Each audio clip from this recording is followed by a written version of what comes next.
네, 시간이 되었으니까 우리 주님의 기도로 이 시간 시작하도록 하겠습니다. 성부와 성자와 성령의 이름으로 아멘. 하늘에 계신 우리 아버지, 아버지의 이름이 거룩히 빛나시며 아버지의 나라가 오시며 아버지의 뜻이 하늘에서와 같이 땅에서도 이루어지소서. 오늘 저희에게 일용할 양식을 주시고 저희에게 잘못한 일을 저희가 용서하오니 저희 죄를 용서하시고 저희를 유혹에 빠지지 않게 하시고 악에서 구하소서. 아멘. 성부와 성자와 성령의 이름으로 아멘. 네, 한 주간 잘 지내셨습니까? 네.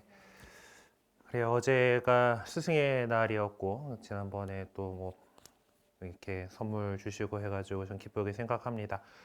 어제는 저희 교구 이제 주일학교 교사들 또 교사의 날 해가지고 또 행사를 했고 또 저도 이제 중고등부 주일학교 교사를 하다가 이제 신학교에 가게 된 관계로 이제 후배들 행사하니까 또 기꺼운 마음으로 이제 뭐 저도 청소년국 뭐 신부님이 또 요청한 것도 있고 해서 아 이제 행사 유튜브 중계하러 이렇게 나갔다 왔었어요.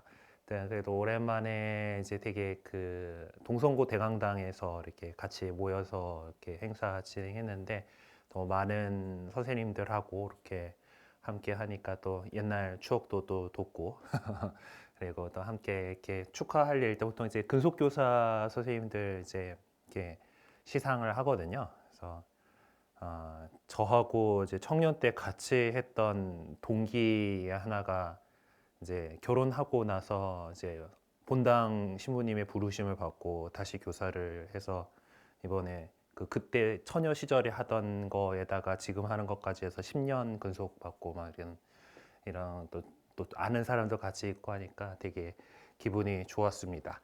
아무튼 뭐 우리 또 모두가 또 이렇게 그 가르치고 또 배우고 하면서 성장해 나가는 것 같다라는 거 더 이렇게 느낄 수 있었던 그런 시간이었습니다. 네, 오늘 이제 우리는 226쪽 이제 더 이제 나가서 선교사들의 복음 선포의 두 번째 파트를 보게 될 거예요. 우리가 앞에 일부에서 이제 신약 성경에서 찾아본 몇 가지 본문을 통해서 이 복음 선포된 복음의 그 선교사들이 초대교회의 선교사들이 선포했던 복음의 핵심적인 내용이 무엇이었는지를 살펴보았죠. 바로 예수님께서 부활하셨습니다. 십자가에 못 박혀 돌아가신 그 예수님을 하나님께서는 다시 일으켜 세우셨습니다라는 그것을 복음으로 선포했다라고 하는 것을 배웠습니다. 자, 사도들은 그 예수님이 그 공생활 동안을 직접 같이 다니면서 그분의 말씀을 들었고 또 같이 먹고 자고 하면서 그게 일단 목격 증인들이잖아요. 그들이 예수님하고 따라가다가 예수님이 잡혀가서 죽었어요. 그 나자렛 사람 예수님이 죽으셨다. 그리고 사흘 만에 말씀하신 대로 부활하셨다라는 것을 그들은 직접 체험을 했었습니다. 그래서 그것을 더할 나위 없이 기쁜 소식으로 이제 세상에 전하게 된 거죠. 그래서 그것이 바로 복음 선포의 핵심적인 내용이었고 또 그것을 전문 용어로 우리는 캐리그마라고 부른다라고 이제 그런 것들을 배웠습니다. 자, 그리고 한 걸음 더 나아가서 그렇게 선포된 복음의 핵심적인 내용들이 또 어떤 과정을 거쳐서 신앙 고백문인 신경으로 성문화되었는지를 살펴본 거는 아마 이제 여기 참고 자료에 있는데 제가 직접 강의 드리진 않고 아마 잘 읽어보셨을 거라고 생각합니다. 이제 우리는 구원의 기쁜 소식인 복음이 청중들에 따라서 어떻게 다양하게 선포되었는가 하는 문제와 예수님께서 행하신 기적 이야기들이 어떻게 복음 선포에 곁들여서 선포되게 되었는가 하는 문제에 집중해 보려고 합니다.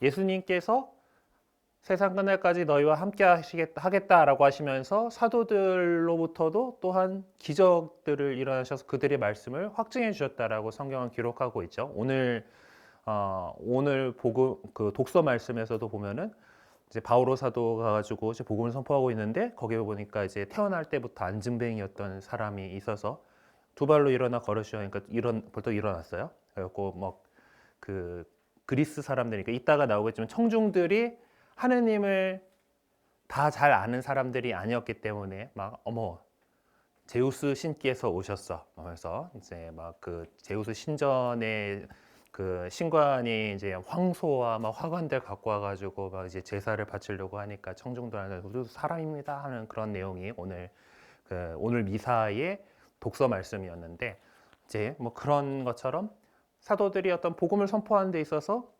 기적이랄까 어떤 그 인간의 힘으로 일어날 수 없는 그런 일이 일어났다라고 하는 것은 이게 하느님의 신적인 힘이구나라는 것을 보여줄 수 있는 중요한 수단이었죠. 그래서 이들이 선포하는 복음이 올바른 것이고 맞는 것이다라는 것을 확증시켜 주시기 위해서 그들을 통해서 하나님께서 기적을 일으키셨습니다. 이제 그런 기적에 대한 부분들이 이제 그 내용들이 또 다시 어쩌면은 복음 안으로 이렇게 들어오지 않았을까, 신약 성경 안으로 이렇게 들어오지 않았을까라고 생각을 해볼 수가 있는데요.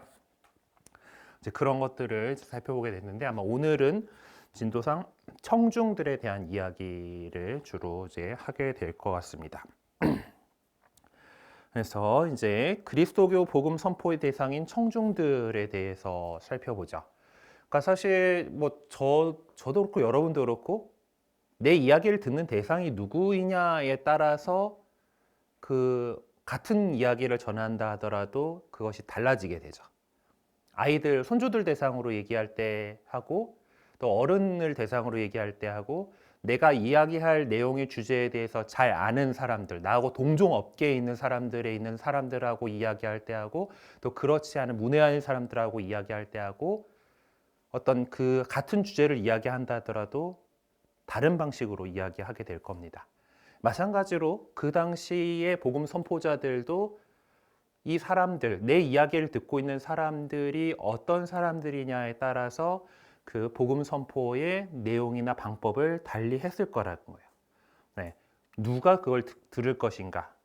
그래서 이 대상들을 생각을 해보면은 이제 사도행전에서 찾아올 수 있는 청중들의 그룹은 이렇게 나눠볼 수가 있을 겁니다. 첫 번째 그룹은 이제 예수님 사건이 일어났던 그 지역, 유대아 지역, 팔레스티나 지역에 살았어요.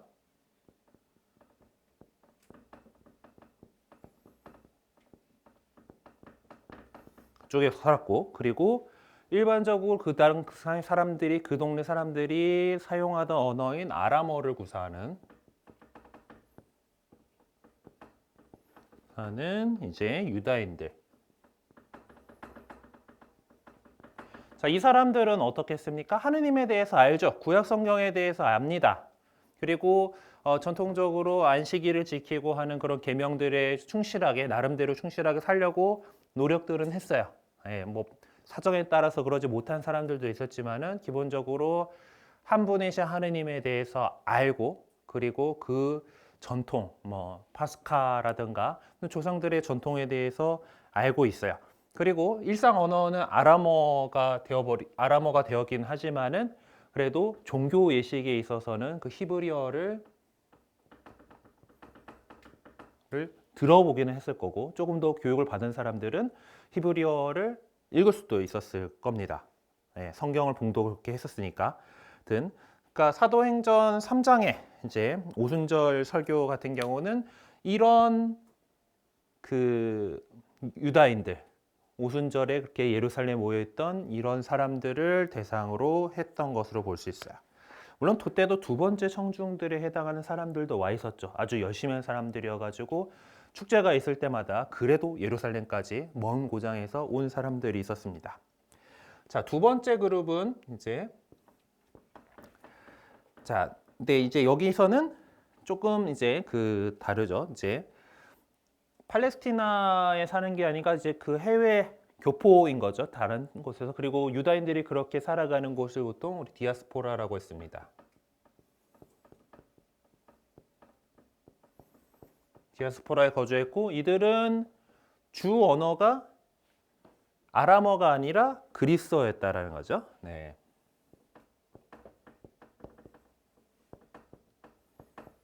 그리고 그 그리스어로 번역된 성경을 사용했습니다. 네. 그리고 뭐 나름 유다인이라는 이제 특성은 갖고 있지만은 우리나라도 보면은 교포 2세, 3세쯤 되면은 한국인의 어떤 그 정체성은 약간은 있지만은 그것이 그렇게 뭐 강력하게 나의 그걸로 오진 않잖아요. 그죠? 그런 것처럼 유다인이긴 유다인이지만은 팔레스티나에 있는 유다인들하고는 좀 상당히 다른 그런 문화를 갖고 있었던 사람들에 해당하겠습니다. 그리고 또 유다인이 아니더라도 이제 그들을 통해서 하느님을 알게 된 다 이방인들 다른 나라 사람들이 있었죠. 그래서 그 어떤 뭐 그 하느님을 경외하는 자라고 보통 표현되는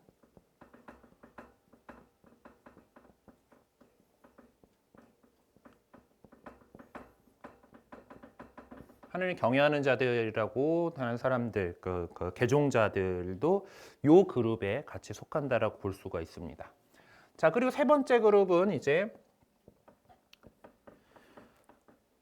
뭐 디아스포라 이렇게 모여 사는 것도 아니에요. 그냥 그 헬레니즘 문화권 안에 그냥 살아가던 사람들이에요. 네. 그리고 하느님 뭐 그리스어를 역시 뭐 그 구사를 했겠지만은 어떤 유다인들과 같은 하느님에 대한 그런 배경이 없는, 예.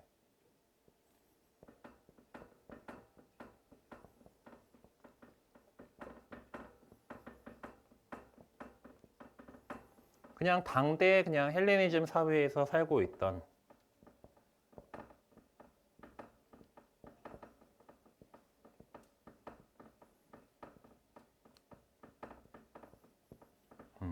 그런 사람들이 있었을 겁니다.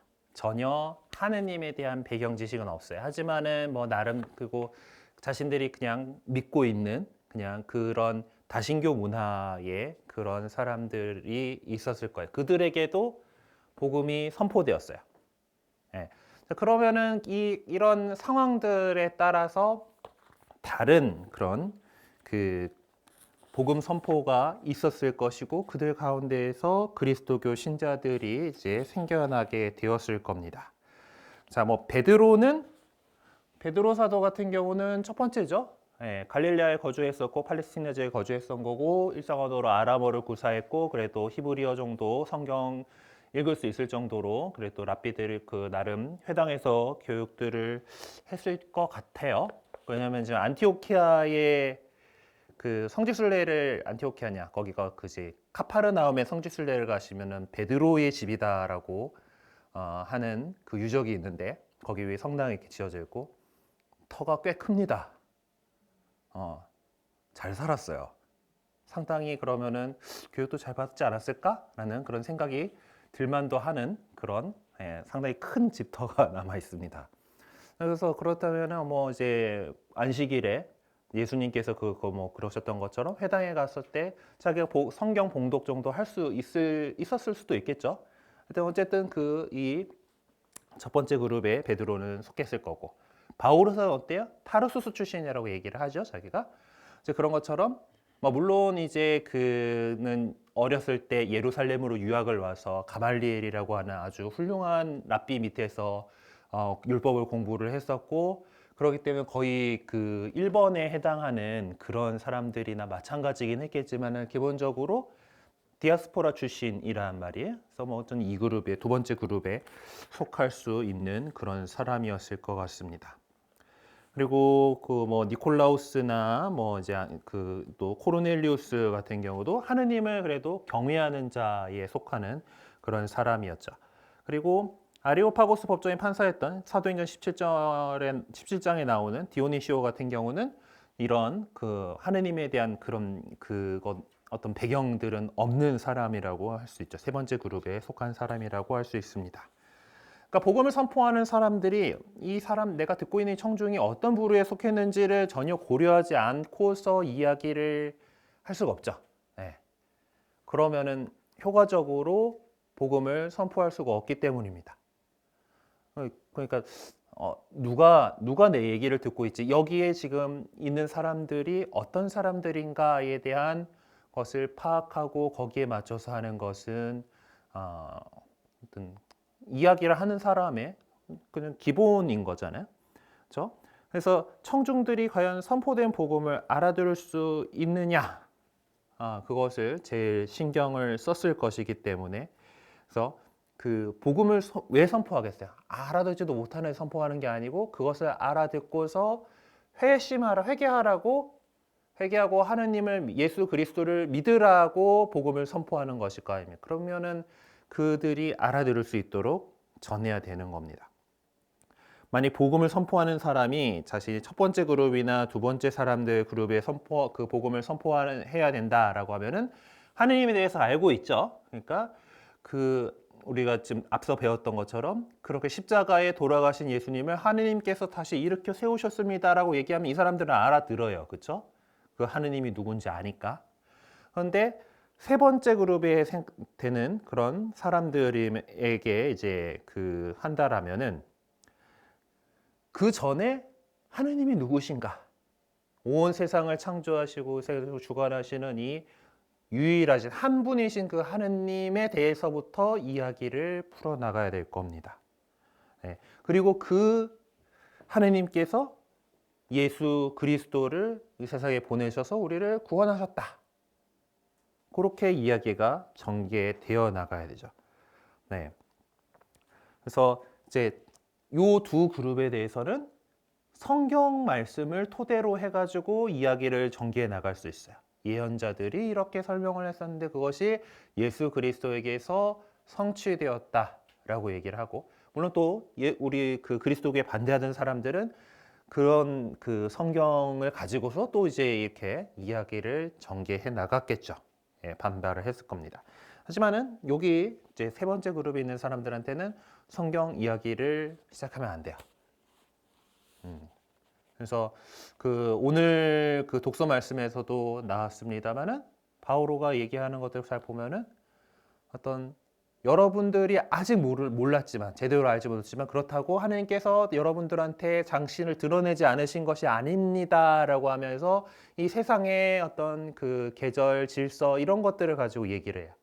절기를 주시고 비를 내려주시고 하는 그분에 대해서, 그분을 믿는 사람이고 그분의 그래서 보내신 그리스도를 선포하러 왔지 나는 그는 사람이다라는 거를 이야기를 한 거죠.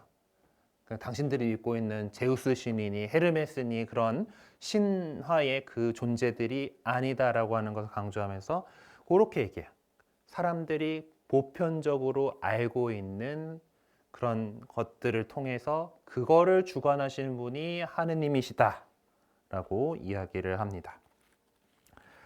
자, 그래서 이제 갑자기 제가 막 썰을 풀다 보니까 본문에서 많이 벗어나 버리긴 했는데 어쨌든 그래서 이런 전략들이 효과적으로 이루어져서 사실 뭐 요 사람들은 그렇게 많은 숫자가 아니잖아요, 그렇죠? 유다인들 뭐 있고 그리고 또 이제 디아스포라의 유다인들이 있지만은 또 그리고 이들 안에는 원래 자신들이 믿고 있던 종교인, 그러니까 유다교의 그 전통이 또 있기 때문에 또 나름대로 율법에 대해서 어떤 율법의 핵심만을 이제 강조하고 뭐 세부적인 그런 것들을 이제 지키지 않아도 된다라고 하고 또 터부시하고 있던 이방인들에게까지도 이제 그 복음을 전하고 그들과 함께 하려고 있는 저 그리스도교인들이라고 하는 저자들은 뭔가 잘못하고 있다라고 생각한 사람도 이 안에는 많았을 겁니다. 그래서 선교사들은 당연히 또 이들뿐만 아니라 이 기쁜 소식을 세상 모두에게, 그리고 또 하느님께서 또 뭐 사도들에게 그런 것들을 환시를 보여주셨죠. 이제 코르넬리우스 아까 이야기도 나왔지만은 베드로 사도가 이제 환시 중에 하늘에서 큰 나마포 안에 이제 온갖 짐승들이 있는데 다 잡아먹어라라고 하니까 어우 주님 저는 여태까지 이런 율법을 어겨본 적이 없습니다라고 얘기를 해요. 근데 부정한 것 먹지 않았습니다. 근데 하나님께서 만드신 것을 부정하다고 하지 마라라고 이렇게 하는 그런 메시지들을 받은 거잖아요. 초기 교회의 이제 사도들이. 이제 그렇기 때문에 이제 그 전에 유다교가 지켜오고 있던 그 율법과는 뭔가 이제 뛰어넘는 그런 초월한 모습들을 보이고 있기 때문에 역시 반대를 많이 받았던 것들 중에 하나입니다. 그래서 그렇기 때문에 오히려 이방인들에게 더 복음을 전하고 또 그들과 함께 이렇게 해 나갈 수 있었고, 그래서 어떤 잘 퍼져나갔던 것들이 있고, 또한 그 그리스도교가 그렇게 나가기 전에 이미 이제 이 두 번째 그룹에 해당하는 사람들이 지중해 연안에서 많이 늘어났었다라는 거예요. 여기도 그 228쪽 아래쪽에 이렇게 보면은 그리스도교가 탄생하기 1, 2세기 전부터 229쪽 위에 부분입니다만, 네, 그리스도교 신앙이 확산될 수 있는 토양을 다져왔던 것이 디아스포라 유다이즘 덕분이었다라는 거예요.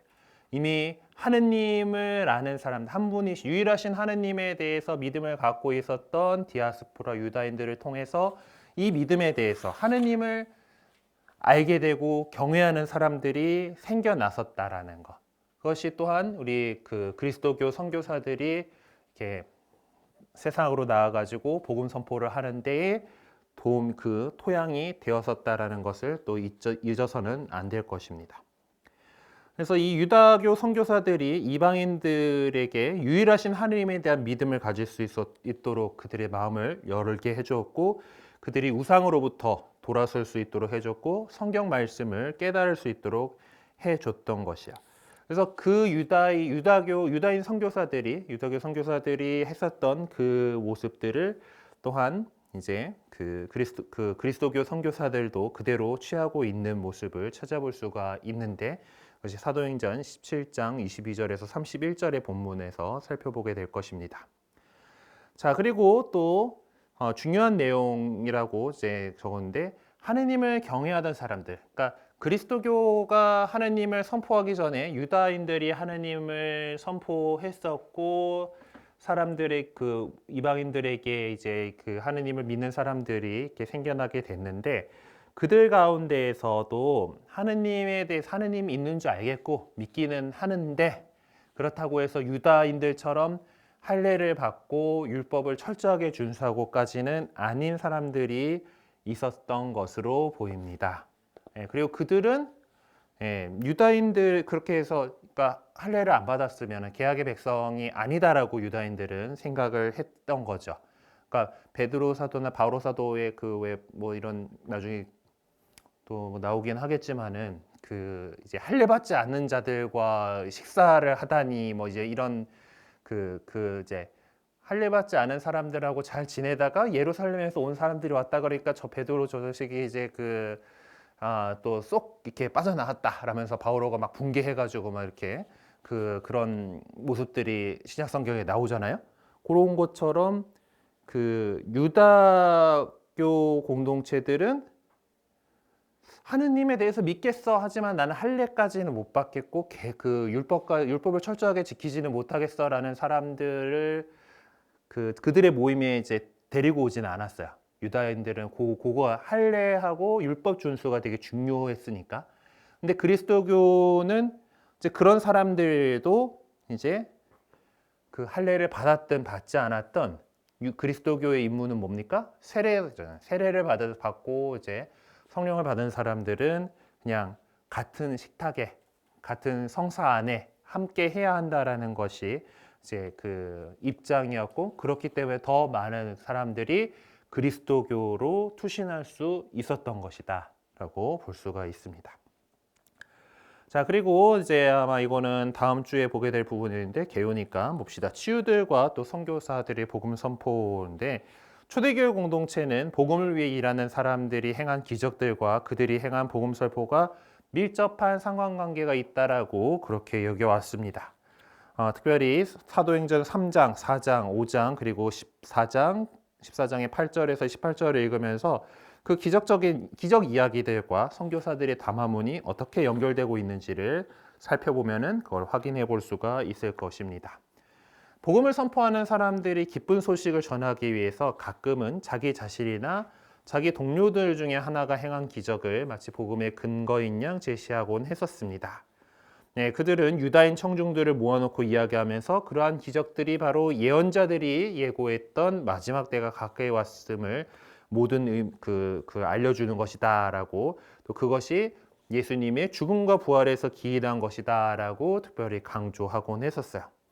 그래서 그들이 선포한 복음의 내용은 이렇게 요약해 볼 수가 있을 겁니다. 하나님께서 이 세상의 종말과 새로운 세상의 도래를 위해 언약하신 구원을 예언자들이 어떤 말로 예고했는지 여러분은 잘 알고 있을 것입니다. 그날에 귀먹은 이들도 책에 적힌 말을 듣고 눈먼 이들의 눈도 어둠과 암흑에서 벗어나 보게 되리라 라고는 이사야서 29장 18절의 말씀을 이제 또 이렇게 언급하면서 오늘 하느님께서 내 손을 통해 그러한 귀머거리와 소경을 치유해 주신다면 그것은 예수님께서 되살아나신 순간이 바로 그때였다라는 것을 확인시켜 주는 것입니다. 예수님은 바로 메시아십니다. 이제 메시아 시대가 활짝 열렸습니다라고 이렇게 선포했었을 거다라는 겁니다. 하지만 복음을 선포하는 이 사람들이 그 앞에 있는 대상이 하느님을 잘 아는, 성경을 잘 알고 있는 유다인 청중이 아니라 이방인 청중이다라면은 이런 식으로 말했을 거죠. 주님이신 예수님은 유일하신 치유자이시자 구원자이십니다. 그러므로 여러분은 거짓 신들이나 우상들에게로부터는 어떤 형태의 구원도 기다려서는 안 됩니다. 그런 일들은 헛된 짓이기 때문입니다. 라고 이렇게 같은 치유 기적이 일어났을 때 그것을 어떻게 설명할 것인가. 네. 그러니까 이 하느님을 아는 그룹들, 1번, 2번 그룹들을 대상으로 할 때는 예언의 성취다. 그리고 그 하느님께서 이렇게 이루신 일이다라는 것으로 강조를 하게 되는 거고, 그리고 요 잘 모르는 이방인들에게 할 때는 자, 이런 일이 일어나는 것은 우리 하느님에게서만 얻을 수 있는 것이지 너희들이 그 믿고 있던 그런 신들, 그 우상들에게서는 일어날 수 없는 일이다라고 이야기를 하고, 그래서 하느님을 믿고 예수 그리스도를 믿어라라고 이렇게 이야기를 하는 것이죠. 자, 복음서들과 선교사들의 복음 선포로 넘어가 봅시다. 자, 복음을 선포하는 사람들은 두말할 필요 없이 이제 예수님께서 직접 행해 보이셨던 기적들을 이제 복음 선포의 출발점으로 사용하곤 했습니다. 예수님도 이런 기적을 하셨다라는 이야기들을 전해 들었을 거예요. 이들 역시 예수님께서 그렇게 했다라는 거, 이제 뭐 중풍병자를 고치시고 뭐 태생소경을 고치시고 하는 이런 이야기들을 했을 거고, 또 자기들 안에서 이런 기적이 이루어지는 것을 바로 예수 그리스도의 기적에서부터 출발해 가지고 이제 그런 이야기를 그렇게 사람들에게 복음을 선포했을 겁니다. 신약 성경이 이제 그 글로서 기록되는 것이 이제 상당히 한 세월이 흘러야 이루어지는 일이잖아요. 그런 그 전까지 모든 복음 선포는 말로 이루어졌습니다. 이야기를 해주는 거죠. 그래서 사도들은 예수님께서 공생활을 하시면서 이루셨던 기적들을 떠올렸을 겁니다. 기억을 통해서 그 기적들을 떠올렸을 거예요. 왜냐하면은 되게 그 기억에 남을 만한 일이잖아요.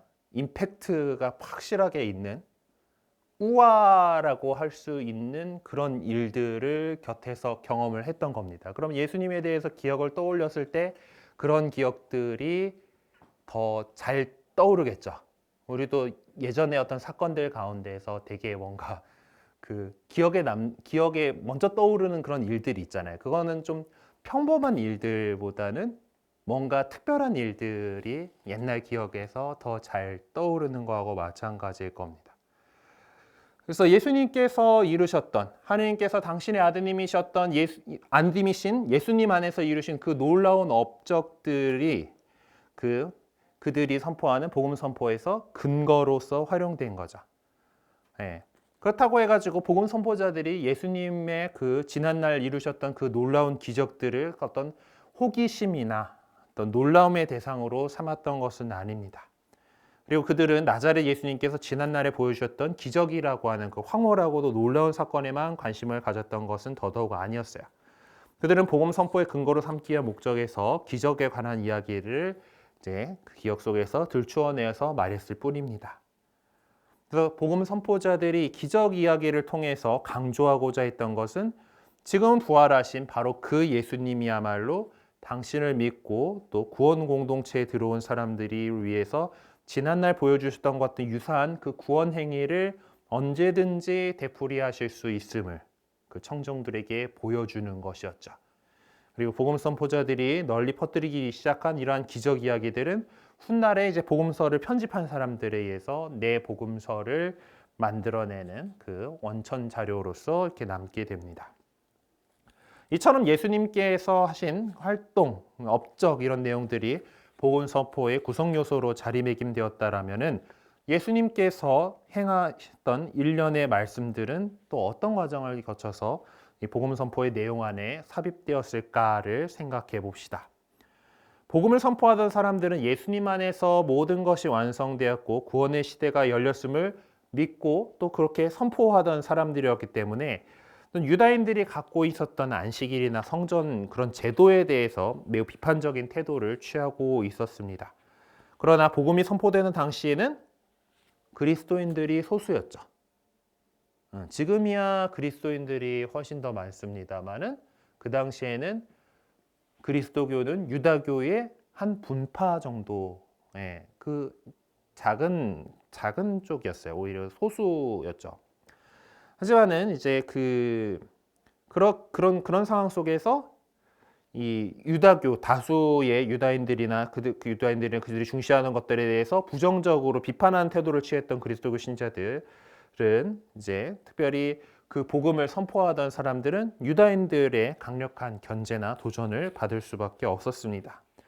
이때 그들은 주님이신 예수님 역시 자신들과 유사한 상황에 있었다라는 것을 떠올리면서 반대자들과의 논쟁에 적극적으로 임했던 것으로 보여요. 그러는 과정 속에서 그들이 기억할 수 있었던 짧은 이야기들이 모여서 형성되게 되었습니다. 그런 조각들이 이제 모여서 이제 복음서를 구성하게 되는데요. 여기서 우리가 조심해야 될 것이 복음서 안에서 예수님의 말씀을 접하면서 그 말씀들이 이제 예수님께서 어느 날에 어떤 상황에서 그냥 그렇게 얘기하신 것을 누군가가 기록했다라고 보시면 안 됩니다. 그 역시 어떤 신약 성경을 이제 우리가 어떻게 형성되어 가는지를 쭉 이렇게 공부해 나가게 되는 건데요. 이제 그런 이야기들도 다 이제 예수 그리스도를 전하던 사람들이 어떤 목적을 가지고 이런 이야기를 떠올려서 이야기를 했었을 것이다라고 우리는 보고 있고 그러한 흔적들을 성경 안에서 찾아볼 수가 있습니다. 그래서 정말 이런 이 대상들 안에서도 크게 지금 세 분류로 구분을 해나 보았습니다만은 더 또 세부적으로 또 다양한 성향들이 있을 거 아니에요, 그렇죠?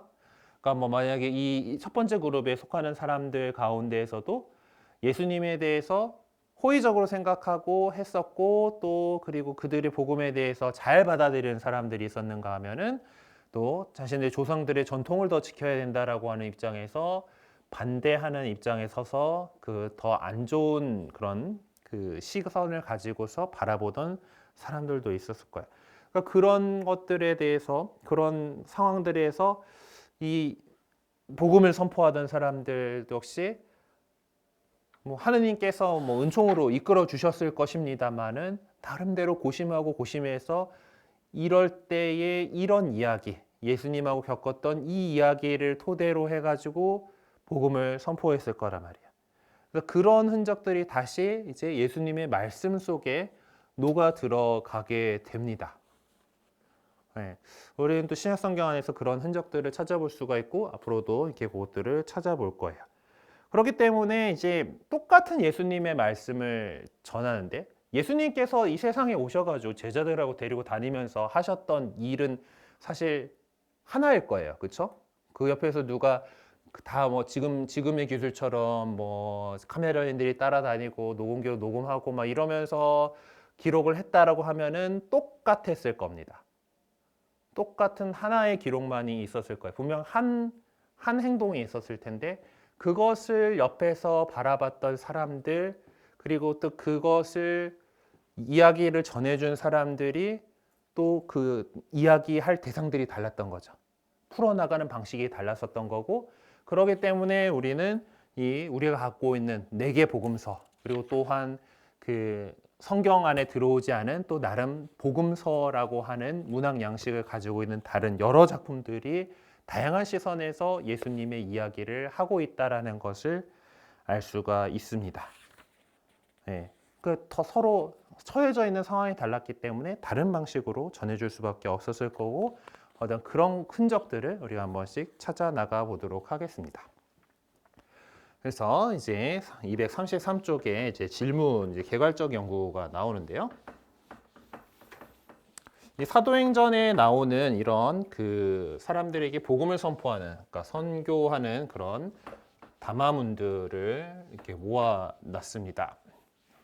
이제 그 사도행전에서 이런 담화문들이 차지하고 있는 중요성은 이 분량을 통해서도 확인될 만큼 절대적이다라고 할 수가 있습니다. 이 사도행전에 수록된 담화문들은 다 한결같이 선교적인 성격, 그러니까 그리스도의 복음을 세상에 전해야 한다라는 그런 그 성격을 가지고 있는데요. 그 가운데에서 이 선교적인 성격, 이제 사람들에게 복음을 선포하는 성격이 가장 강한 6개를 뽑아 보았습니다. 자, 첫 번째 이 6개 담화문들은 이미 성경을 알고 있고 아브라함의 하느님을 섬기고 있던 그 청중들을 대상으로 하고 있죠. 그래서 즉 여기서 보면은 한 6개 중에 1개를 제외하고는 모두가 다 정통 유다인들을 복음 선포의 대상으로 하고 있습니다.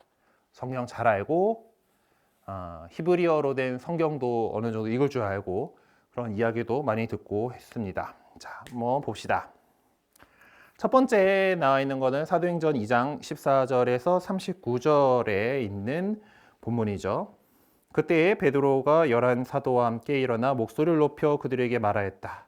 유다인과 모든 예루살렘 주민 여러분, 여러분은 이 사실을 알아야 합니다.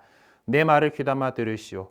지금 오전 9시입니다. 그러니 이 사람들은 여러분이 생각하듯이 취하지는 않았습니다. 이 일은 요엘 예언자를 통하여 하신 말씀대로 된 것입니다. 하느님께서 말씀하신다. 마지막 날에 나는 모든 사람에게 내 영을 부어주리라. 그리하여 너희 아들, 딸들은 예언을 하고 너희 젊은이들은 환시를 보며 너희 노인들은 꿈을 꾸리라.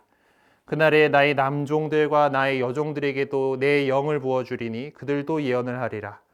또 나는 위로 하늘에서는 이적들을 아래로 땅에서는 표징들을 일으키리니 곧 피와 불과 짙은 연기다.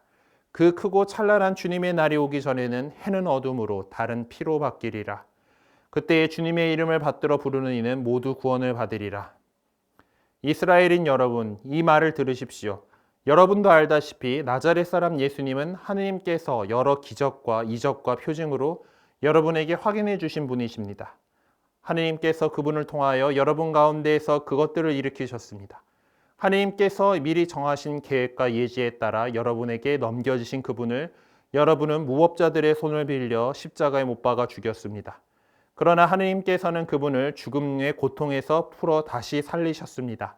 그분께서는 죽음에 사로잡혀 있을 수가 없었던 것입니다. 그래서 다윗이 그분을 두고 이렇게 말합니다. 나 언제나 주님을 내 앞에 모시어 그분께서 내 오른쪽에 계시니 나는 흔들리지 않는다. 그러기에 내 마음은 기뻐하고 내 혀는 즐거워했다. 내 육신마저 희망 속에 살리라. 당신께서 제 영혼을 저승에 버려두지 않으시고 당신의 거룩한 이에게 죽음의 나라를 안이 보게 하실 것이기 때문입니다. 당신은 저에게 생명의 길을 가르쳐 주신 분, 당신 면전에서 저를 기쁨으로 가득 채우실 것입니다. 형제들이여, 나는 다윗 조상에 관하여 여러분에게 자신 있게 말할 수 있습니다. 그는 죽어 묻혔고 그의 무덤은 오늘날까지 우리 가운데 남아 있습니다.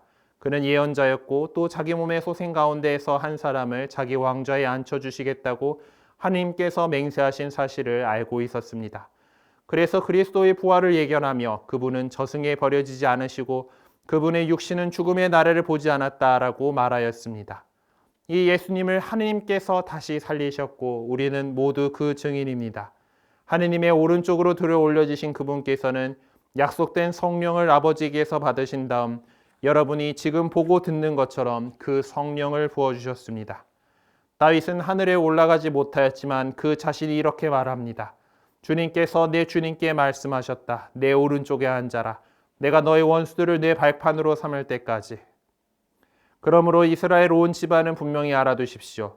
하느님께서는 여러분이 십자가에 못 박은 이 예수님을 주님과 메시아로 삼으셨습니다. 사람들은 이 말을 듣고 마음이 꿰찔리듯 아파하며 베드로와 다른 사도들에게 형제 여러분, 우리는 어떻게 해야 합니까? 하고 물었다. 베드로가 그들에게 말하였다. 회개하십시오. 그리고 저마다 예수 그리스도의 이름으로 세례를 받아 여러분의 죄를 용서받으십시오. 그러면 성령을 선물로 받을 것입니다. 이 약속은 여러분과 여러분의 자손과 또 멀리 있는 모든 이들, 곧 우리 하느님께서 부르시는 모든 이에게 해당됩니다. 하고 이제 했던 그 오순절 그 담화가 있고요. 그 다음에 3장 12절에서 26절에 이제 예루살렘 성전에 갔다가 이제 여기 또 안전병이 전륜발이었나? 안전병이 하여튼 또 이렇게 세웠죠. 네. 줄 건 없고 이거밖에 해드릴 게 없습니다라고 하면서 했던. 자, 베드로는 백성을 보고 말하였다. 이스라엘인 여러분, 왜 이 일을 이상히 여깁니까? 또 우리의 힘이나 신심으로 이 사람을 걷게 만들기나 한 것처럼 왜 우리를 유심히 바라봅니까?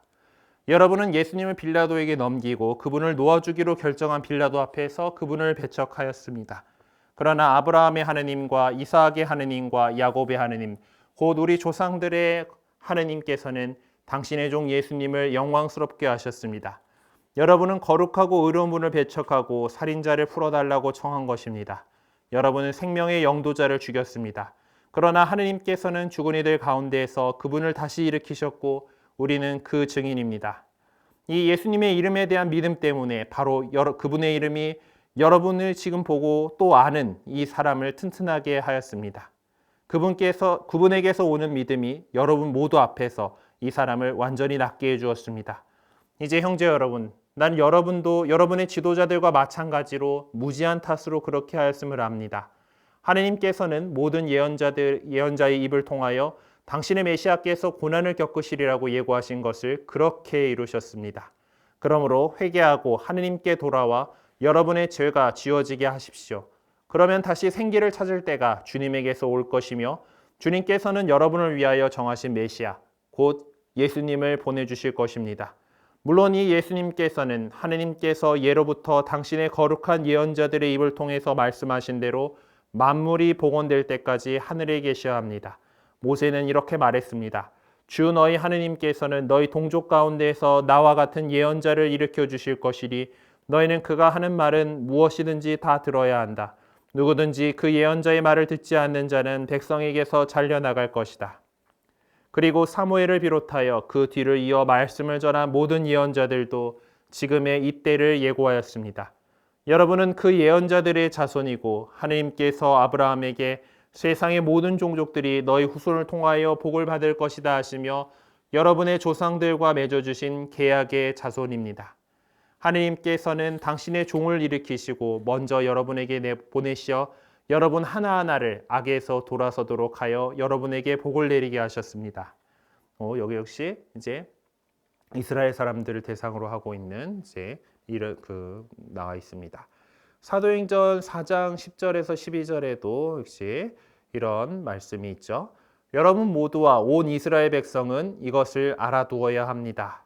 나자렛 사람 예수 그리스도의 이름으로 곧 여러분이 십자가에 못 박았지만 하느님께서 죽은 이들 가운데서 다시 일으키신 바로 그분의 이름으로 이 사람이 여러분 앞에 온전한 모습으로 서게 되었습니다. 이 예수님께서는 저희 집 짓는 자들에게는 버림을 받았지만 모퉁이의 머릿돌이 되신 분이십니다. 그분 말고는 다른 어느 누구에게도 구원이 없습니다. 사실 사람들에게 주어진 이름 가운데에서 우리가 구원받는 데에 필요한 이름은 이 이름밖에 없습니다. 라고 이렇게 선포하셨었고요. 사도행전 5장 27절 그리고 30에서 32절의 말씀에는 이렇습니다. 이제 여기는 최고의 의원들 앞에서 이야기한 거죠. 네. 우리 조상들의 하느님께서는 여러분이 나무에 매달아 죽인 예수님을 다시 일으키셨습니다. 그리고 하느님께서는 그분을 영도자와 구원자로 삼아 당신의 오른쪽에 들어올리셔 이스라엘이 회개하고 죄를 용서받게 하셨습니다. 우리는 이 일의 증인입니다. 하느님께서 당신께 복종하는 이들에게 주신 성령도 증인이십니다. 라고 이야기합니다. 자, 사도행전 10장 2절 36절에서 43절은 이제 코르넬리우스라고 하는 사람인데 이 사람은 이제 신심이 깊었다라고 표현하고 있고 온 지방과 함께 하느님을 경외하며 유다 백성에게 많은 자선을 베풀고 늘 하느님께 기도하였다라고 했어요. 코르넬리우스는 이방인이죠. 이방인이지만은 하느님을 경외한 사람이었다라고 하는 것을 여기 드러내고 있습니다. 자, 36절부터 하느님께서 예수 그리스도 곧 만민의 주님을 통하여 평화의 복음을 전하시면서 이스라엘 자손들에게 보내신 말씀을 여러분은 알고 있습니다. 그리고 요한이 세례를 선포한 이래 갈릴레아에서 시작하여 온 유다 지방에 걸쳐 일어난 일과 하느님께서 나자렛 출신 예수님에게 성령과 힘을 부어주신 일도 알고 있습니다. 이 예수님께서 두루 다니시며 좋은 일을 하시고 악마에게 짓눌리는 이들을 모두 고쳐주셨습니다. 하느님께서 그분과 함께 계셨기 때문입니다. 그리고 우리는 그분께서 유다 지방과 예루살렘에서 하신 모든 일의 증인입니다. 그들이 예수님을 나무에 매달아 죽였지만 하느님께서는 그분을 사흘 안에 일으키시어 사람들에게 나타나게 하셨습니다. 그러나 모든 백성에게 나타난 것이 아니라 하느님께서 미리 증인으로 선택하신 우리에게 나타나셨습니다. 그분께서 죽은 이들 가운데에서 다시 살아나신 뒤에 우리는 그분과 함께 먹기도 하고 마시기도 하였습니다. 그분께서는 하느님께서 당신을 산 이들과 죽은 이들의 심판관으로 임명하셨다는 것을 백성에게 선포하고 증언하라고 우리에게 분부하셨습니다. 이 예수님을 두고 모든 예언자가 증언합니다. 그분을 믿는 사람은 누구나 그분의 이름으로 죄를 용서받는다는 것입니다. 라고 이제 코르넬리우스와 그 집에 모여 있는 사람들에게 한 이야기입니다. 자, 여섯 번째로 사도행전 13장 17절에서 41절에 보면은 이 이스라엘 백성의 하느님께서는 우리 조상들을 선택하시고 이집트 땅에서 나그네살이 할 때에 그들을 큰 백성으로 키워주셨으며 권능의 팔로 그들을 거기에서 데리고 나오셨습니다. 그리고 약 40년 동안 광야에서 그들의 소행을 참아주시고 가나안 땅에서 7민족을 멸하시어 그 땅을 그들의 상속 재산으로 주셨는데 그때까지 약 450년이 걸렸습니다. 그 뒤에 사무엘 예언자 때까지 판관들을 세워주시고 그 다음에 그들이 임금을 요구하자 하느님께서는 베냐민 지파 사람으로서 키스의 아들인 사울을 그들에게 40년 동안 임금으로 세워주셨습니다. 그러고 나서 그를 물리치시고 그들에게 다윗을 임금으로 세우셨습니다. 그에 대해서는 내가 이사이의 아들 다윗을 찾아냈으니 그는 내 마음에 드는 사람으로 나의 뜻을 모두 실천할 것이다 라고 증언해 주셨습니다. 이 다윗의 후손 가운데에서 하느님께서는 약속하신 대로 예수님을 구원자로 이스라엘에 보내셨습니다. 이분께서 오시기 전에 요한이 이스라엘 온 백성에게 회개의 세례를 미리 선포하였습니다. 요한은 사명을 다 마칠 무렵 이렇게 말하였습니다. 너희는 내가 누구라고 생각하느냐? 나는 그분이 아니다. 그분께서는 내 뒤에 오시는데 나는 그분의 신발끈을 풀어드리기에도 합당치 않다. 형제 여러분, 아브라함의 후손 여러분, 그리고 하느님을 경외하는 여러분, 이 구원의 말씀이 바로 우리에게 파견되셨습니다. 그런데 예루살렘 주민들과 그들의 지도자들은 그분을 알아보지 못하고 단죄하여 안식일마다 봉독되는 예언자들의 말씀이 이루어지게 하였습니다. 그들은 사형에 처할 아무런 죄목도 찾아내지 못하였지만 그분을 죽이라고 빌라도에게 요구하였습니다. 이래하여 그분에 관하여 성경에 기록된 모든 것을 그들이 그렇게 이행한 뒤 사람들은 그분을 나무에서 내려 무덤에 모셨습니다. 그러나 하느님께서는 그분을 죽은 이들 가운데에서 다시 일으키셨습니다. 그 뒤에 그분께서는 당신과 함께 갈릴레아에서 예루살렘으로 올라간 이들에게 여러 날 동안 나타나셨습니다. 이 사람들이 이제 백성 앞에서 그분의 증인이 된 것입니다. 그래서 우리는 여러분에게 이 기쁜 소식을 전합니다. 우리 선조들에게 하신 약속을 하느님께서는 예수님을 다시 살리시어 그들의 후손이 우리에게 실현시켜 주셨습니다. 이는 시편 제2편에 기록된 그대로입니다. 너는 내 아들, 내가 오늘 너를 낳았노라. 또 하느님께서는 그분을 죽은 이들 가운데서 다시 살리시어 다시는 죽음의 나라로 들어가지 않게 하신 것을 이렇게 미리 말씀하셨습니다. 나는 다윗에게 약속한 거룩하고 확실한 것들을 너희에게 주겠다. 그래서 다른 시편에는 당신께서는 당신의 거룩한 이가 죽음의 나라를 안히 보게 하실 것입니다 하였습니다. 다윗은 일생 동안 하느님의 뜻을 받들어 섬기고 나서 잠든 다음 조상들의 곁에 묻혀 죽음의 나라를 보았습니다. 그러나 하나님께서 다시 일으키신 그분께서는 죽음의 나라를 보지 않으셨습니다. 그러므로 형제 여러분, 여러분은 이것을 알아야 합니다. 바로 그분을 통하여 여러분에게 죄의 용서가 선포됩니다. 모세의 율법으로는 여러분이 죄를 벗어나 의롭게 될 수 없었지만 믿는 사람은 누구나 그분 안에서 모든 죄를 벗어나 의롭게 됩니다. 그러니 예언서들에서 말하는 것이 여러분에게 미치지 않도록 조심하십시오. 보아라, 너희 비웃는 자들아, 놀라다 망해버려라. 내가 너희 시대에 한 가지 일을 하리라. 누가 너에게 일러주어도 너희가 도무지 믿지 못할 그런 일이다. 그래서 이렇게 해서 얘기한 6개의 담화문 같은 경우는 보면서 이제 느낌들이 딱 오죠. 그러니까 계속해서 부르는 사람들이 이스라엘인 여러분, 뭐 유다인과 예루살렘 주민 여러분, 예, 여러분 모두와 온 이스라엘 백성, 뭐 이렇게 그리고 이제 최고 의회에 있는 유다인들 다 해서 아까 첫 번째 그룹에 속한 사람들 또는 적어도 두 번째 그룹, 예, 출신이 유다인은 아니지만 그래도 하느님을 경외하던 사람들이다라는 거예요. 자, 반면에 지금 요 소개되는 담화문들 2가지 담화문이 이렇게 있는데 이것들은 그 이방인 청중을 대상으로 한 겁니다. 근데 이거를 읽기 전에 잠깐 쉬고 우리가 돌아와서 이어나가야 될 것 같아요. 시간이 벌써 50분이 지났는데, 자, 그러면은 지금 22분이니까 우리 30분까지 쉬었다가 나머지 부분들 이어나가도록 하겠습니다. 공지하실 거 있으세요? 네. 30일까지 나는 제출. 네네. 공지사항은 이제 출결사가 잘 체크해 주시고요. 그리고 그러니까 지금 원래는 이제 입문부터 차근차근 하는 거가 맞는데 사정상 뭐 이제 중간부터 하셔가지고 이제 다 돌아서 혹시 이제 오시는 졸업하시는 모든 학기를 다 수료하신 분이 있으면은 모짜리 사무실로 좀 한번 오셔가지고 확인을 해달라고 하는 것이 있습니다. 자, 그리고 나눔장은 지금 여러분들이 이제 지금 작성을 하고 계실 텐데 이제 끝나고 나서 이제 지금 나눔 못하지만 나눔장은 작업하고 계시는데요. 그것들은 이제 30일 월요일 다다음 주 2주 후에 이제 제출을 해주시면은 제가 뭐 열심히 뭔가 좀 하나 좀 적어 드릴 수 있도록 노력을 할 텐데요. 뭐 원하면 참잘했어요 도장이라도 찍어 드릴 거예요. 네, 그래서 확인해 가지고 종강미사 하기 전에 또 강의실에 잠깐 모여 가지고 할 텐데요. 그때 돌려드리도록 하겠습니다. 네, 그래서 이제 나눔장을 뭐 또 이제 찬찬히 또 좀 작성들을 해 보시기를 바라고요.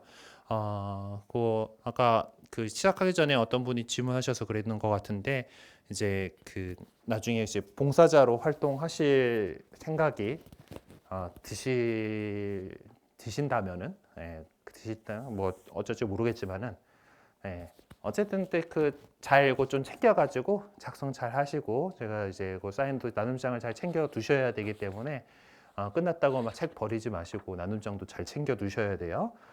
그것도 잘 좀 챙겨주시고 공지하느라 조금 늦었으니까 우리 35분에 다시 보도록 하겠습니다.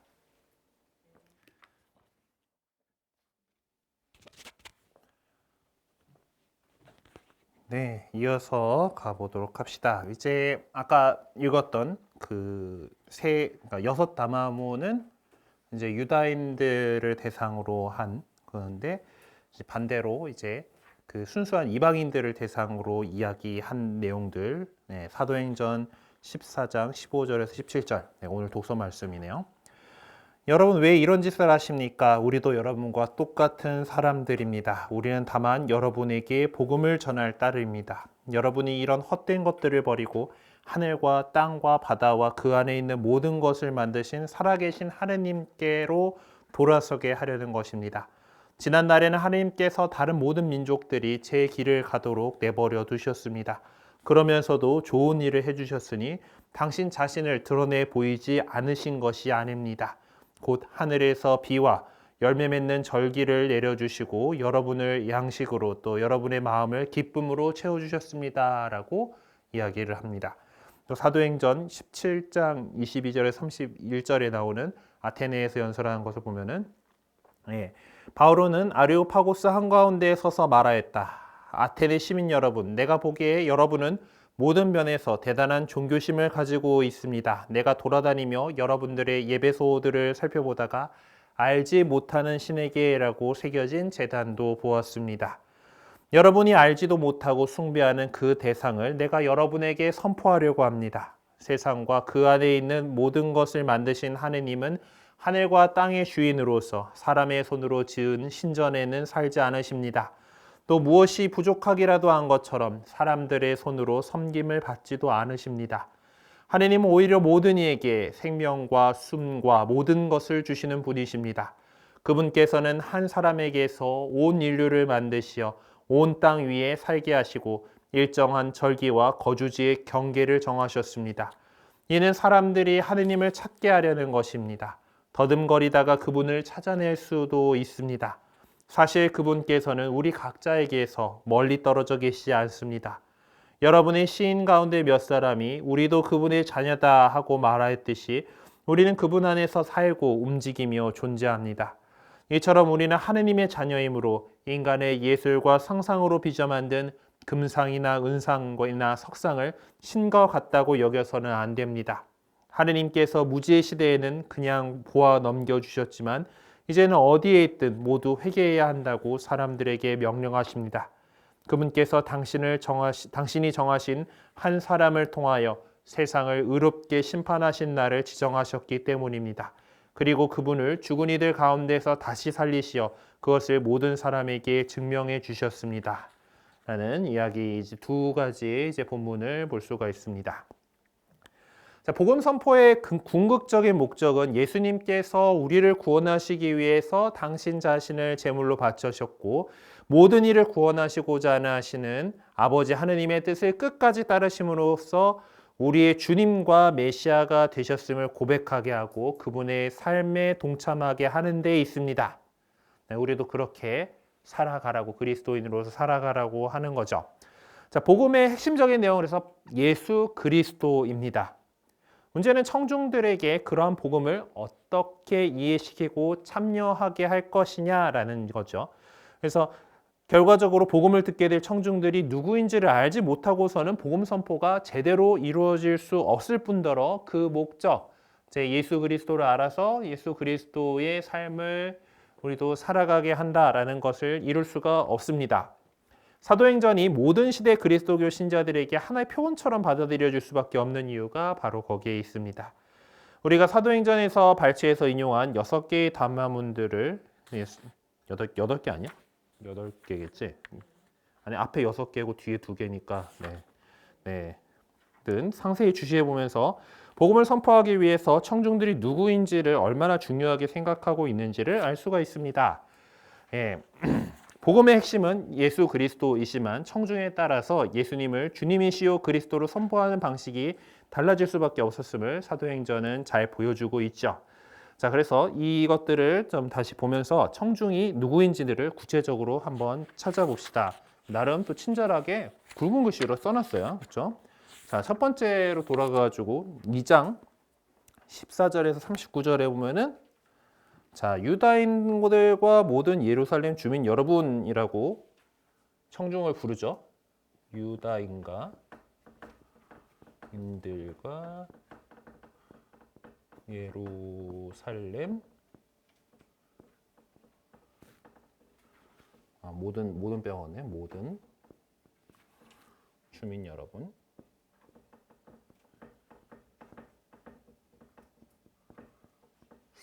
예루살렘에 사는 사람을 얘기하고 있는 것 같지 않아요? 이때 오순절에 모여있는 예루살렘에 있는 사람들 다인 거죠. 그러면은 여기에는 아까 나눠봤던 이 청중들 세 가지 가운데에서 어디인 거죠? 확실히 1번 있고 유다인들 있고 그리고 일부는 그때들이 이렇게 와가지고 다 자기 고장 말로 들었다라고 하고 표현하는 거 보니까 그 예루살렘에 모여온 경건한 그 다른 동네 사람들이 있었잖아요, 그렇죠? 그래서 1번, 2번이라고 볼 수가 있겠죠. 자, 두 번째 본문 3장 26절에서 3장 12절에서 26절에 보면은 여기는 딱 이스라엘인 여러분 하고 적혀 있어요.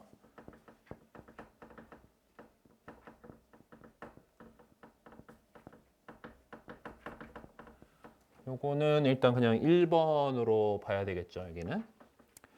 그리고 4장에는 여러분 모두와 온 이스라엘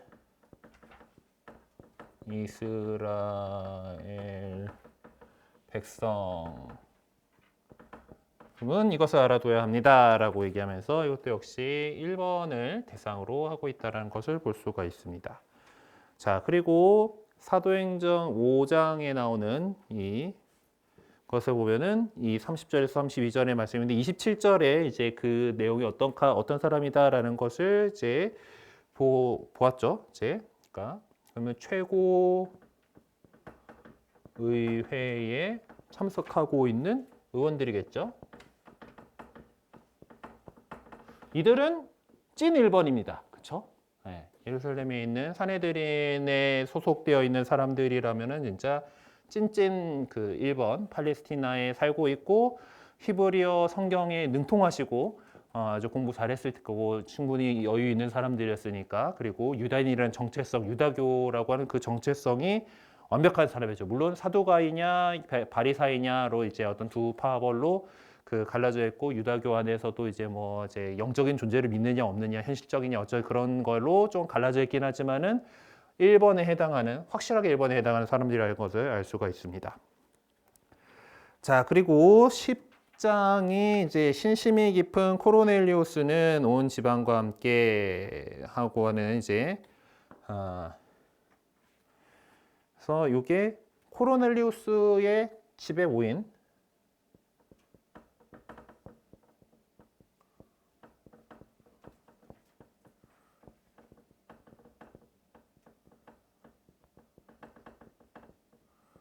사람들인데 이 사람들은 기본적으로 지금 그래서 이제 그 직무상 이제 코르넬리우스가 군인 맞죠? 그렇죠?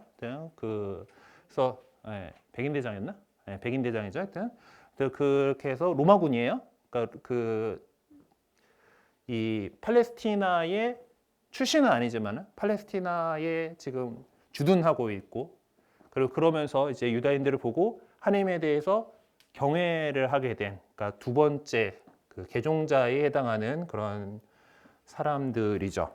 그러니까 그렇기 때문에 이제 다섯 번째 본문에서는 하나님에 대한 내용을 가지고 이야기를 풀어 나가는 겁니다. 네. 그리고 이제 자 13장에서는 여기도 뭐 자 이제 그걸로 하고 있는데 여기서 이제 그 부르는 사람들이 형제 여러분, 그러니까 이제 그 나름대로 같이 그 같은 민족이다라고 하는 거죠. 형제 여러분, 아브라함의 후손 여러분. 자, 그래서 아브라함의 후손 여러분 있고,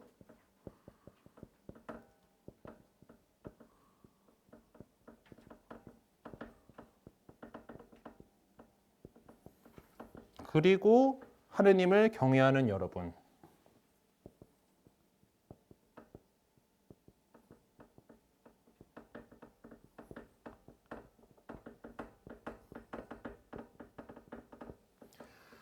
자, 그러면 하느님이 아브라함의 후손 여러분들이 1번에 해당하는 그룹인 거고 하느님을 경외하는 여러분은 2번에 되는 그런 사람들이겠죠. 자, 그래서 그리고 이제 두 개의 순 이방인들 대상으로 하고 있는 이제 본문은 오늘 독서인 사도행 14장 같은 경우는 지금 여기 본문 안에 안 나왔습니다만 앞에 읽어 보면은 리카오니아 지방의 리스트라라고 하는 도시에서 일어난 일로 전하고 있어요. 그러니까 리스트라 사람들이죠. 네.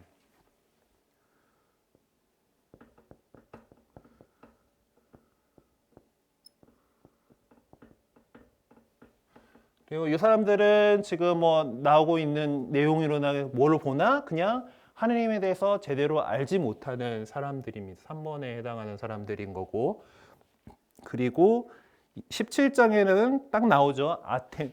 아테네 시민 여러분하고 지금 하고 있죠.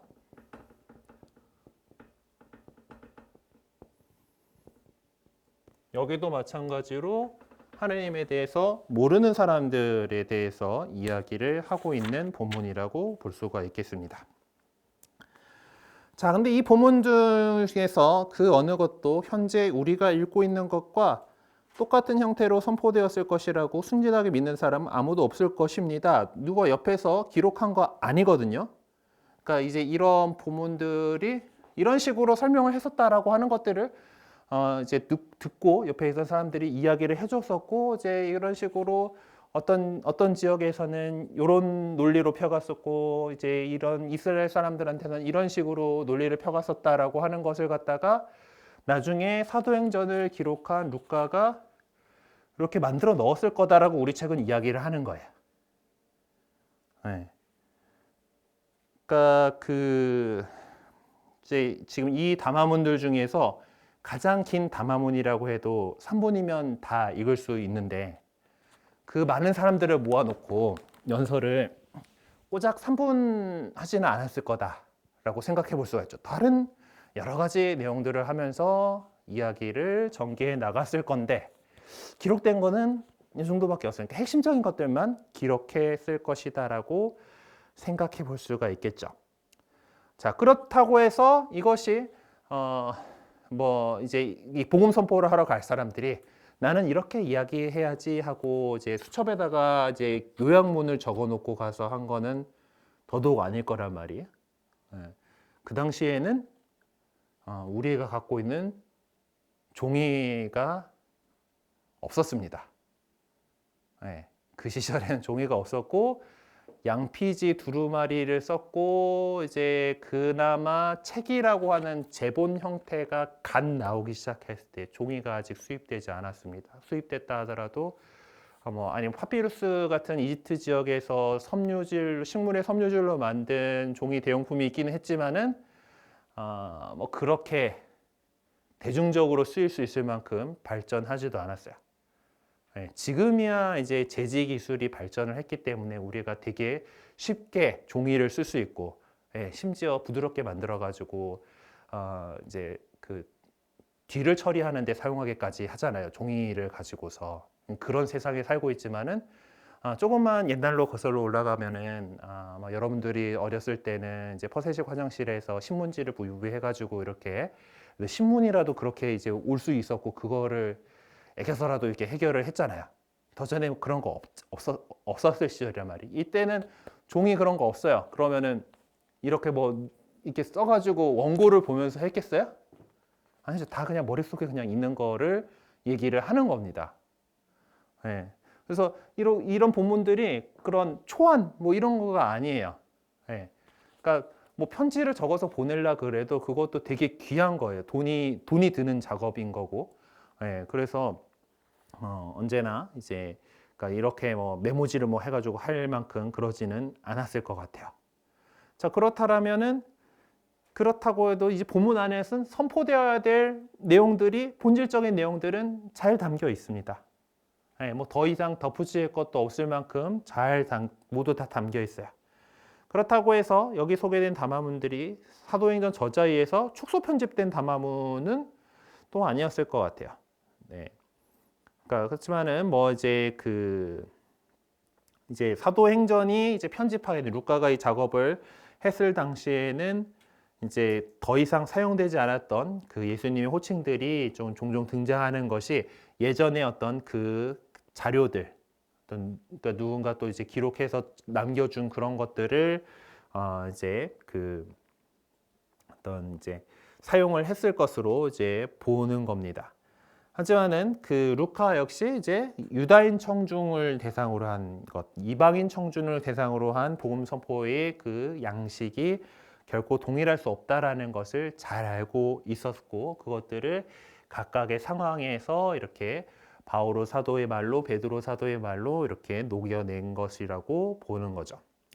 그래서 앞서 유다인 청중을 대상으로 한 이 6개 앞에 있는 6개 담화문에 대한 연구를 이렇게 좀 보면은 이들을 대상으로 했던 선교적인 담화문들은 복음 선포의 핵심적인 내용들을 다 딱 내포하고 있습니다.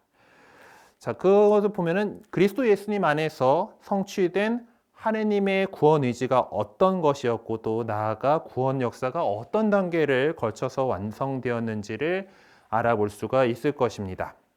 자, 그래서 본문들을 다시 한번 보면은 이 요소들, 세 가지 요소들, 그리스도 예수님의 사건과 성경의 말씀이 성취된 내용, 그리고 또한 우리에게 그 말씀을 듣는 사람들에게 요구하는 내용이 어떻게 되었는지를 이제 볼 수가 있을 거예요. 자, 그리스도 예수님 사건에 대해서 이제 그러니까 예수님의 가르침과 생애에 관련된 모든 내용들이 이제 요약되고 뭐 대부분 근데 지금 이 안에서는 좀 압축돼 가지고 그 핵심적인 내용이 예수님께서 죽으셨고 되살아나셨다라는 그런 거죠. 그리고 그것이 구약 성경의 말씀이 성경의 말씀이 성취된 내용이다라고 하는 거예요. 그래서 그것들을 통해서 그 앞에 본문들 6개 본문들을 보면은 그 앞에 성경에서 어떻게 이야기하고 있습니다. 시편에서 예언자가 어떻게 이야기했습니다라고 하는 예수님에 관한 구약 성경들의 내용, 그리고 예수님의 죽으심 이전과 이후를 통틀어서 그분께 부여된 호칭들을 통해서 주님이시고 그리스도이시고 주님이시고 메시아시고 뭐 이런 것들이 이제 나와 있죠. 그래서 이 부분을 통해서 복음을 선포한 사람들이 청중들에게 예수님을 어떻게 이해시키려고 했는지, 특히 그분의 부활을 어떻게 이해시키려고 했는지, 그리고 예수님을 깨닫게 됨으로써 성경을 새롭게 이해할 수 있다고 어떻게 가르쳤는가를 접해볼 수가 있게 됩니다. 자, 그렇게 예수님께서 그런 분이시다, 말씀이 성취된 분이시다, 우리를 구원하신 분이시다라는 걸 알게 됐다라면 우리는 어떻게 해야 됩니까?가 우리에게 요구하시는 내용에 해당하는 거죠. 복음 선포의 내용은 단순한 지식의 대상이 될 수 없고 또 그렇게 돼서는 안 됩니다. 복음 선포는 항시 회개를 통해서 복음의 본질인 그리스도 예수님의 삶에 동참하게 하는 데에 그 목적을 두고 있는 거죠. 그럼 복음의 내용은 우리의 회개를 촉구하고 복음의 삶을, 복음적인 삶을 살아가도록 요구하는 겁니다. 그처럼은 세상이 끝날 날까지 모든 그리스도 신자들에게 시공간을 뛰어넘어서 유효한 것으로 남는 거죠. 지금의 대한민국에 사는 우리들에게도 복음의 그 가치를 살아가라라고, 예수 그리스도를 알게 되었다면 그렇게 살아가라고 요구하고 있는 것입니다. 자, 그래서 이 질문들 한번 답해 보죠. 6개의 선교적인 담화문 속에 공통적으로 나타나는 본질적인 내용은 무엇이겠습니까? 예수 그리스도의 부활이에요. 그 부활을 얘기하려면 뭘 얘기해야 되죠? 죽음을 얘기해야 되고 예수님께서 우리 안에서 어떻게 사셨는가, 곧 예수 그리스도의 삶, 죽음, 부활에 대해서 이제 나오는 것이 본질적인 내용입니다. 자, 이 본질적인 내용 속에서 우리 인간의 구원을 이루시기 위해서 누가 주도권을 가졌습니까? 네, 하느님께서라고요. 예수님 그냥 그 문헌문 열고 나왔습니다라고 이런 식으로 하는 게 아니라 하느님께서 그분을 다시 일으키셨습니다라고 선교사들은 이야기하는 거예요. 주도권은 하느님에게 있다라고는 강조하는 거야. 그것을 잘 이야기할 수 있는 것은 이 사람들은 하느님께서 자기들의 조상들, 그러니까 바로 이스라엘 백성을 어떻게 그 크신 힘으로 이끌어 오셨는지에 대해서 기초 지식이 있는 사람들이에요. 그 하느님께서 그들이 이제 어떤 무지해서 어떤 그 잘못해서 십자가에 못 박혀 죽게 했던 그 예수님을 다시 일으켜 세우셨습니다라고 이렇게 선포한 거죠. 그래서 하느님께서 주도권을 갖고 계셨습니다.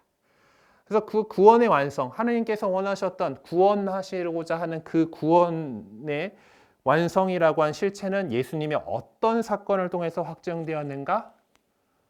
있을 수 없는 일이죠. 죽은 사람이 부활한 거예요. 그러니까 죽음으로부터 다시 일으켜지신 그 사건을 통해서 그 구원의 완성이 확증되었다라고 이야기하고 있는 겁니다.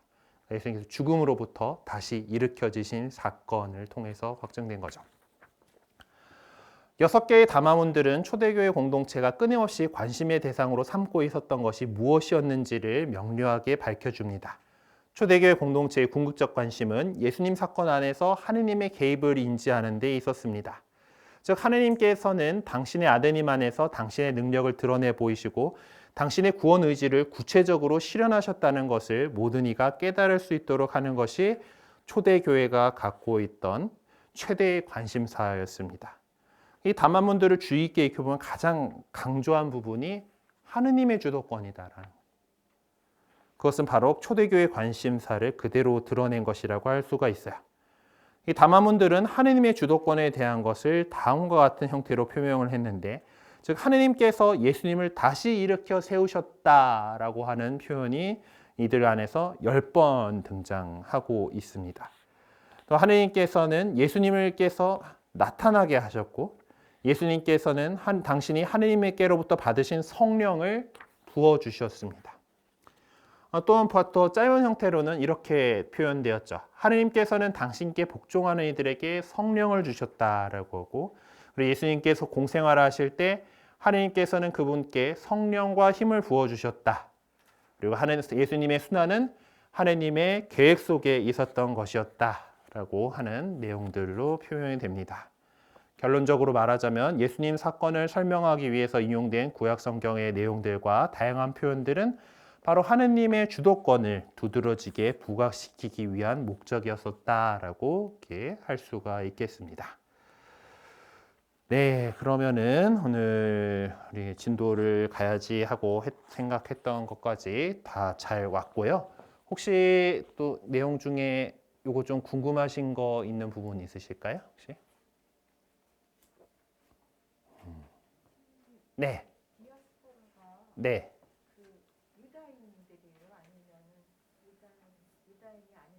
디아스포라는 기본적으로 유다인 공동체입니다. 그러니까 해외에 나가 있는, 아무래도 우리도 보면 코리안 타운이 생기잖아요, 그렇죠? 어디 나가도 그래도 같은 민족끼리 좀 모여 살게 되는 건데, 디아스포라는 조금 더 그게 심했어요. 그러니까 좀 유다인들은 좀 그게 더 그 유다교 전통 안에서 이제 같이 살아가려고 했었기 때문에 이제 디아스포라 자체는 이제 뭔가 좀 멀리 떨어진 뭐 이런 의미긴 한데, 좀 어떤 고유 의무로서 이제 유다인들의 그 해외 공동체가 되어버렸어요. 그래서 거기 사람들은 유다인이라고 하는 정체성들, 또 민족적 정체성을 갖고는 있는데, 이 유다인들, 지금의 유다교도 그러긴 한데요. 그런 혈통만 갖고 생각을 안 해요. 그러니까 아까 얘기했던 개종자들, 이제 하느님을 받아들이고 믿고 그래서 할례 받고 율법을 지키는 사람들이면은 이제 자기 사람들로 여기거든요. 이제 그런 사람들까지 흡수가 됩니다. 나중에 점점 이제 세대가 지나가면서. 그래서 뭐 지금도 이제 그 현대 이스라엘이 건국하면서 왜 그 유다교를 되게 열심히 믿는 사람들 있잖아요, 그렇죠? 그 정통파 이제 시커먼 옷 입고 다니고 수염 막 이렇게 기르고 뭐 모자 쓰고 이렇게 다니는 사람들도 보면은 대충 자기 그 집단의 조상들이 어디에서 왔느냐에 따라서 조금 이제 뭐 미국 쪽에서 넘어온 쪽들, 뭐 러시아 쪽에서 온 사람들, 뭐 유럽 어딘가에서 온 사람들, 뭐 이렇게 해가지고 조금 또 그 안에서도 이렇게 달라요. 그러니까 그러면서 사실 많은 세월들이 흘러가면서 유다인이라고 하는 어떤 혈통의 순수성을 지키지는 않습니다. 계속해서 이제 그렇게 하느님 백성이라고 하는 공통점으로 이렇게 받아들여지는 것들이 있는데, 그냥 디아스포라라고 할 때 일단은 유다인들의 해외 공동체라고 일단 생각을 하시면 되는데, 엄격하게 그 혈통만으로 이루어진 것은 아니다. 대부분 뭐 그런 혈통 속에서 이어지지만 종교적인 것으로 좀 많이 이어진 것으로 보여요. 그래서 이 개종자들 가운데 아까 나왔었잖아요. 그러니까 하느님을 경외하는 사람, 하느님 믿어요. 하지만은 나는 할례까지는 겁나고 율법을 다 지키기도 뭐하고 하는 사람들은 유다인 공동체에 받아들여지진 않았다 그랬잖아요. 그런 사람들은 디아스포라 밖에 있는 사람들이에요. 하느님을 믿고 알고는 있지만, 하지만은 정말로 이제 하느님의 이제 유다인들이 말하는 하느님 백성이 되겠다라고 한다라면은 뭐 할례를 받고 이제 율법을 지키고 한다라면은 어느 정도 그들이 이방인 출신이었다고는 하지만은 유다인이란 정체성으로서 받아들여졌죠. 디아스포라 공동체에 받아들여졌던 것으로 보입니다. 네. 네. 답변이 잘 됐는지 모르겠고 혹시 뭐 다른 것들 궁금하신 거 있어요? 네. 네. 루카 여기가 교재가 아니고요. 네. 제가 그 성체 강복 있잖아요. 네. 성체 강복할 때 음. 성체 강복을 저희가 그 성체가 강복해 주신 거고 음. 이제 제가 그 성체 강복을 어떤 분한테 말씀드렸더니 되도록이면 성체 강복을 하는 게 받는 게 좋다 그랬더니 예수님 저희가 미사 끝나고 항상 신부님이 강복을 해주시는데 그걸로 충분하지 왜 성체 강복을 또 해야 되느냐 이렇게 얘기해서 제가 저는 그 성체 강복이 다르다고 생각했거든요. 예수님이 주시는 강복이기 때문에 신부님이 물론 해주시는 강복도 대리인으로서 해주시지만 네. 그거는 다르다고 생각했는데 답변을 못했어요. 그것에 대해서. 그래서 본질적으로는 어차피 그러니까 사제가 미사 때에는 또 다른 그리스도로서 그러니까 제2의 그리스도, 알테르 크리스토스라고 알타르 크리스토 뭐지? 그러니까 어쨌든 그 다른 또 다른 그리스도로서 성체 성사를 이룬다라고 이해를 해요. 그렇기 때문에 미사 끝에 사제가 하는 강복 역시 본질적으로 다를 건 없습니다. 복음서로 강복을 하든 성광의 성체로 강복을 하든 본질적 뭐 그냥 강복을 하든 장원 강복을 하든 그러니까 하느님께서 복 내려주신 거는 마찬가지예요. 근데 하지만 사람들 입장에서 뭔가가 있는 게 더 뭔가 받는 것 같은 느낌이잖아요. 그렇죠? 여러분들이 그냥 그 성부와 성자 성령께서는 여기 있는 모두에 강복하소서 하고 하는 것보다 뭐 여기 계신 분들은 하시고 하면 나이다 아멘 하고 자원 강복하면은 뭔가 더 있는 것 같잖아요. 그렇죠? 더 풍부하게 받는 것 같고 그리고 집전자 역시 더 뭔가 마음을 그렇게 담아가지고 하게 되는 거죠. 그래서 마찬가지로 예수 그리스도를 상징하는 그 예수 그리스도를 상징하는 거 전례 안에서 상징물들이 제대 그리고 성체가 제가 확실한 예수님의 몸이죠. 그리고 복음집이 이제 전례 안에서 예수 그리스도를 상징하는 겁니다. 사실 십자고상은 그분이 그렇게 돌아가셨다, 구원의 상징이다라는 것을 우리가 기억하기 위한 존재예요. 그러니까 그 십자고상은 그것을 좀 더 시각적으로 잘 드러내서 우리 예수님께서 우리를 위해서 저렇게 구원을 위해서 당신은 희생하셨어라고 하는 것을 드러내기 위한 수단이지 전례 공간 안에서 어떤 예수 그리스도를 드러내는 요소는 아니에요. 그러니까는 그 제대 그리고 복음집 그리고 성체. 그래서 행렬할 때 부제가 복음집을 들고 가는 거가 그래서 있는 거고 그리고 뭐 교구장립 미사까지 장원 미사 할 때 보면은 복음 선포 끝난 다음에 복음집으로 이렇게 또 이렇게 강복 주시죠. 네. 그런 것들이 있는 거고 그리고 성시간 같은 거 할 때 성체 강복으로 우리가 아예 뭐 미사 끝으로 바로 이어지게 만든다라면은 그렇게 성체 현실을 하고 성체 조배를 한 다음에 또 성체 강복을 할 수가 있는 것이고 이제 그렇게 해서 하느님께서 예수님께서 우리에게 직접적으로 복을 내려주시는 것이다라는 것을 더 잘 드러내기 위한 표지예요. 그러니까 그렇다고 해가지고 성시간에 나와가지고 성체 강복을 받기 위해서 더 나오는 거에 대해서 그러니까 그분처럼 미사 끝나면 강복 받는데 굳이 필요해라고 그렇게 폄할 필요는 없어요. 그러니까 그 성체에 대한 우리 신심 행위인 거거든요. 그러니까 성시간을 하고 성체 조배를 하고 그리고 그 장엄한 성체 조배를 하는 가운데 성체 강복을 하고 하는 것은 우리의 어떤 신심 행위고 보다 이 강복이 예수님께서 하시는 겁니다라는 걸 드러내는 거고 그래서 미사 뒤에 사제가 하는 강복이나 그런 것들이 하고 동등합니다. 사실은 동등하지만은 그래도 보는 사람 입장에서 보는 신자 입장에서는 뭔가 더 있어 보이잖아요. 그렇죠? 있어 보이는 거고 그리고 있어 보이는 거가 결코 폄하할 게 아니다라는 그렇게 설명드리고 싶어요. 네. 그러니까 성체 강복 참여하실 수 있으면은 천모교회 성시간이든 뭐 또 이런 성체 신심이 강한 신부님 같은 경우는 매주 목요일 날 뭐 이제 하시기도 하던 것 같은데, 하여튼 뭐 기회 있을 때 그렇게 그런 성체 조배와 성체 강복에 참여하시는 것들은 권장할 만한 일입니다. 네. 네. 그래서 이런 궁금증들 이렇게 풀어 나가셨으면 좋겠고요. 네. 또 이 그 말씀드린 대로 나눔장 이제 5월 30일 다다음 주에는 모아서 좀 제출을 해주셔야 되니까 그 전까지 이제 그 한번 좀 적어 보세요. 짬짬이 이렇게 해가지고 적어 보시고 나눔도 같이 하면서 더 풍요롭게 하면은 더 좋긴 하겠지만은 뭐 지금 아직은 그렇게까지 할 만한 좀 상황이 아니어서 이제 좀 아쉽기는 합니다만은 그 나름대로 그것들을 정리를 좀 해보시면서 이것들을 준비를 해주시고 30일에는 좀 제출을 해주실 준비를 해갖고 오시면은 좋겠습니다. 네, 그럼 오늘 시간 마치면서 삼종기도 하겠습니다. 성부와 성자와 성령의 이름으로 아멘. 하늘의 모님 기뻐하소서 할렐루야. 태중에 모시던 하나님께서 할렐루야. 말씀하신 대로 부활하셨나이다 할렐루야. 저희를 위하여 하나님께 빌어소서 할렐루야. 동정 마리아님 기뻐하시고 즐거워하소서 할렐루야. 서 참으로 부활하셨나이다 할렐루야.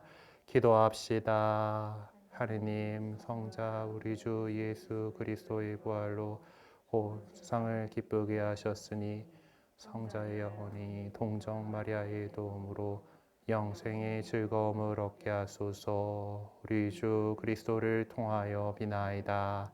아멘. 성부와 성자와 성령의 이름으로 아멘.